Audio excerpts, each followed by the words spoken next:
सबको जय मसीह की परमेश्वर के नाम की महिमा हो। आज हम देखेंगे जंगली बीज के दृष्टांत की व्याख्या, और ये हमें देखने को मिलती है मत्ती रचित सुसमाचार उसका 13वां अध्याय की 36वीं आयत से लेकर 43वीं आयत तक। यदि आपके पास बाइबल है तो हमारे साथ जरूर खोल लीजिए। नया नियम मत्ती रचित सुसमाचार उसका 13वां अध्याय 36वीं आयत। और बीएसआई की बाइबल यदि आपके पास है तो 22 नंबर पेज पर नया नियम में डायरेक्ट भी आप खोल सकते हैं। और हम सबसे पहले हमेशा की तरह इसको उर्दू में पढ़ेंगे और उसके बाद हिंदी में पढ़ते हुए इसको एक्सप्लेन करने की कोशिश करेंगे।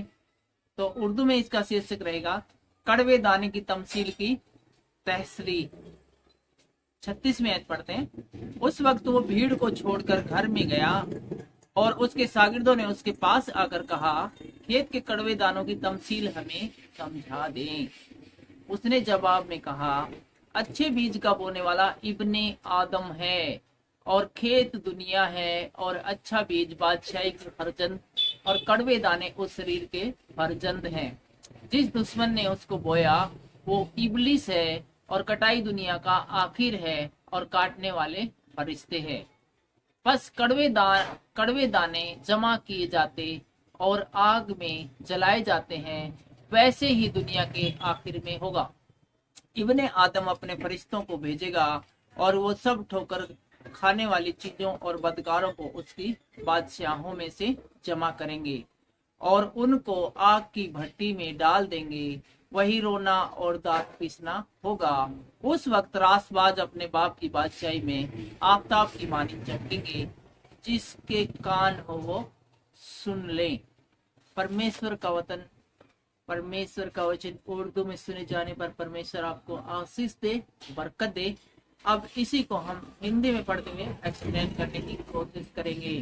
जंगली बीज के दृष्टांत की व्याख्या 36वीं आयत से हम पढ़ेंगे।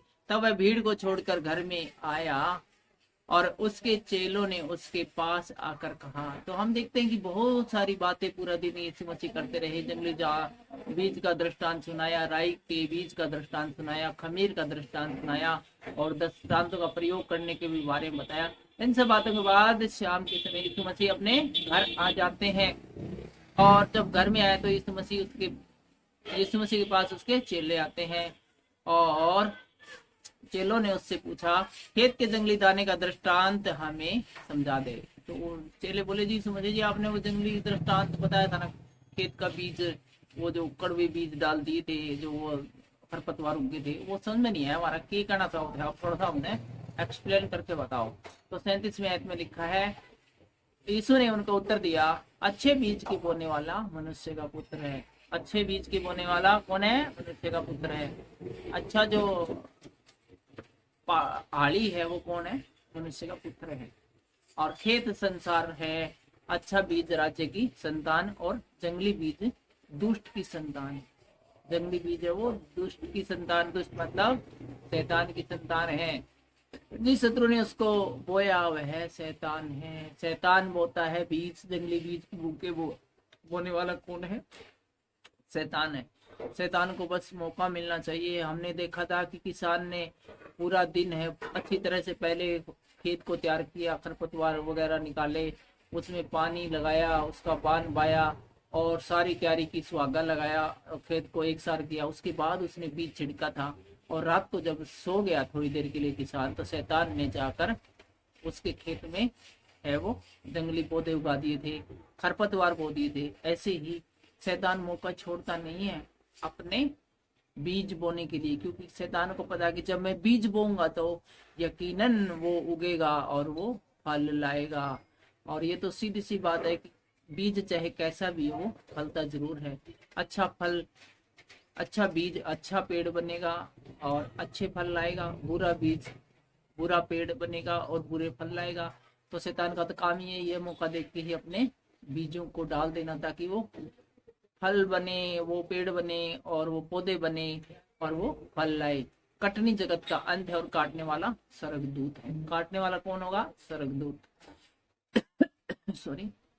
और 40वें ऐसे लिखा है, अतः जैसे जंगली दाने बटोरे जाते और जलाए जाते हैं, वैसे ही जगत के अंत में होगा। मनुष्य का पुत्र अपने स्वर्गदूतों को भेजेगा और वे उसके राज्य में से सब ठोकरों के कारणों को और कुकर्म करने वालों को इकट्ठा करेंगे और उन्हें आग के कुंड में डालेंगे, जहां रोना और दांत पीसना होगा। उस समय धर्मी अपने पिता के राज्य में सूर्य के समान चमकेंगे। जिसके कान हो वो सुन ले। तो यहाँ पर यीशु मसीह बताते हैं कि सावधान रहो, हमेशा शैतान से सावधान रहो, जो कि मौका लगते ही बुरा बीज बो देता है, अपना काम कर जाता है।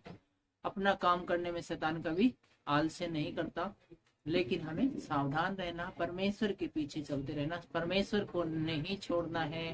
क्योंकि जो परमेश्वर को नहीं छोड़ते, अंतिम समय में 43वें आयत में यीशु मसीह स्वयं कहते हैं, उस समय धर्मी अपने पिता के राज्य में सूर्य के समान चमके। जैसे सूर्य चमकता है, उसमें दाग नहीं है और उसमें पूरी चमक है, बहुत ज्यादा उसके अंदर एनर्जी है, उसी प्रकार से जो लोग यहाँ से वहां जाएंगे वो चमकेंगे। जिसके कान हो वो सुन ले, जिसके कान हो सुन ले।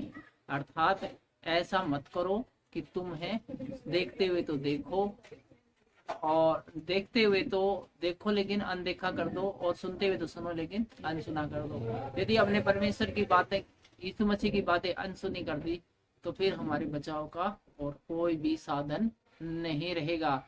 परमेश्वर का वचन आज आपके जीवन में काम करे, आपकी लाइफ में काम करे, आपको बहुतायत से आशीष दे। सबको जय मसीह की जय हिंद।